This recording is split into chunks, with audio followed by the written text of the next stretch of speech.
Shalom, salam sejahtera bagi kita semua.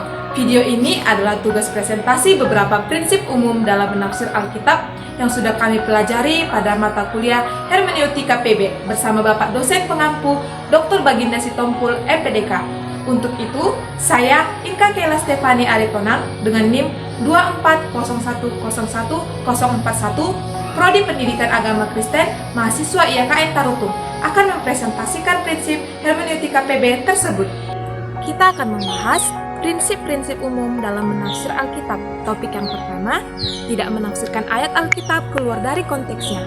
Sehubungan dengan menafsirkan Alkitab, konteks diartikan sebagai hubungan pikiran yang menyatukan satu bagian perikop tertentu atau satu pasal tertentu atau satu bagian dengan kitab yang lain, bahkan antara PL dan PB.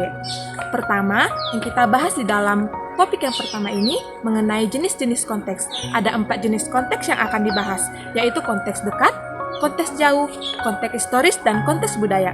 Pertama kita akan membahas konteks dekat. Konteks dekat adalah beberapa ayat sesudah dan sebelum ayat yang ditafsir. Contohnya, dalam Filipi 4 ayat 13, di sini dibahas, segala perkara dapat kutanggung di dalam Dia yang memberikan kekuatan kepadaku. Seringkali disalahartikan sebagai perintah untuk melakukan segala sesuatu sendiri dengan kekuatan kita. Tetapi konteks dekatnya jika dibaca dari Filipi 4 ayat 10-12, ayat ini menjelaskan mengenai bahwa pikiran dan perasaan bertumbuh dalam Tuhan dan mengetahui apa itu kekurangan dan kelimpahan dalam segala hal. Oke, yang kedua, kita akan membahas apa itu konteks jauh. Konteks jauh itu artinya dari perikop dengan perikop, pasal dengan pasal, dan hubungan antara PL dengan PB. Contohnya itu dalam Matius 1 ayat 1-17 membahas tentang silsilah Yesus dari Abraham hingga Yosef. Ini berhubungan dengan Lukas 3 ayat 23-38 yang membahas juga tentang silsilah Yesus dari Yosef hingga Adam. Yang ketiga, konteks historis. Konteks historis artinya mengenai latar belakang sejarah atau peristiwa yang terjadi pada sebuah teks. Contohnya itu dalam Alkitab, Matius 24 ayat 1-2 yang membahas mengenai penghancuran bait Allah, di mana peristiwa ini terjadi dalam sebuah pemberontakan Yahudi melawan Romawi. Bait Allah dihancurkan di Yerusalem dan banyak orang Yahudi terbunuh. Yang keempat itu adalah konteks budaya. Konteks budaya adalah kebudayaan atau kebiasaan dan adat istiadat yang dilakukan dalam sebuah peristiwa atau dalam teks Alkitab.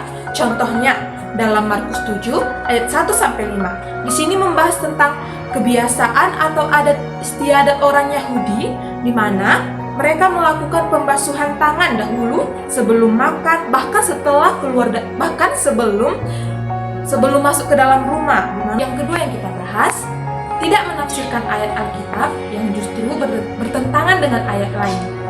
Alkitab tidak boleh ditafsirkan dengan cara yang bertentangan dengan dirinya sendiri. Ayat-ayat dalam Alkitab tidak boleh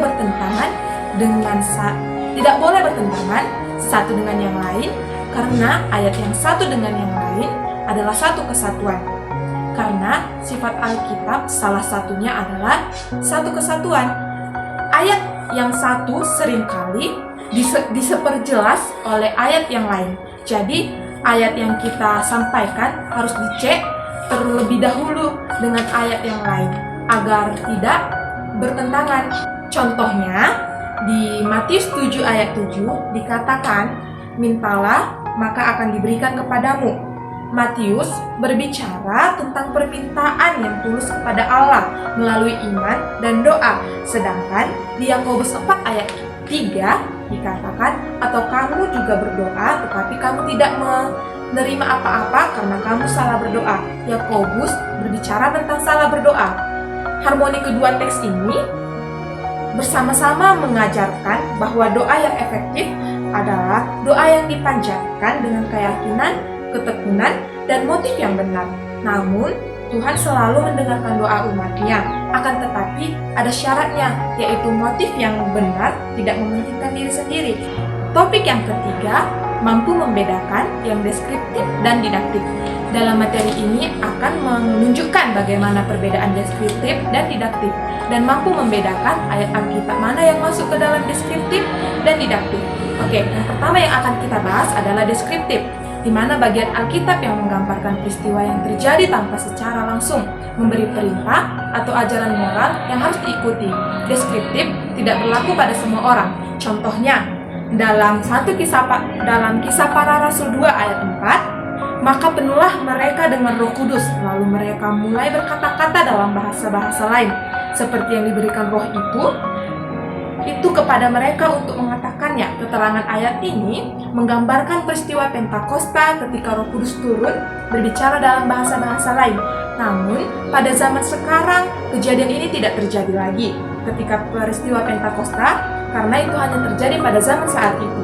Yang kedua yang akan kita bahas, didaktif, adalah bagian Alkitab yang mengandung ajaran atau perintah yang harus diikuti oleh pembacanya. Didaktif berlaku untuk semua orang. Contohnya, Tesalonika 5 ayat 16-18. Di situ dibahas tentang sukacita, tetaplah berdoa dan mengucap syukurlah. Keterangan ayat ini memberikan nasihat tentang pentingnya sukacita dan doa serta mengucap syukur. Ini perlu kita lakukan hingga pada zaman sekarang. Topik yang keempat, teliti atau lihat siapa oknum yang berbicara, Tuhan, malaikat, manusia, atau setan. Mengetahui siapa yang berbicara dalam teks Alkitab adalah hal penting, karena tidak semua perkataan dalam Alkitab mewakili kebenaran ilahi. Ada yang merupakan catatan historis, yang berupa ajaran Tuhan, dan ada pula yang bertujuan menyesatkan. Tetapi bukan berarti Alkitab bukanlah firman Tuhan. Meski terkadang ada manusia, setan maupun malaikat yang mengambil peran untuk berbicara secara keseluruhan. Alkitab adalah firman Tuhan. Yang pertama yang akan kita bahas, Tuhan sendiri yang berbicara. Jika Tuhan sendiri yang berbicara, pasti sudah benar. Contohnya itu dalam Wahyu 1 ayat 8. Aku adalah Alfa dan Omega, firman Tuhan Allah, yang ada dan yang sudah ada, dan yang akan datang, yang Maha Kuasa. Keterangan ayat ini, Tuhan menyatakan dirinya sebagai yang awal dan yang akhir. Yang kedua, jika malaikat yang berbicara sudah pasti benar.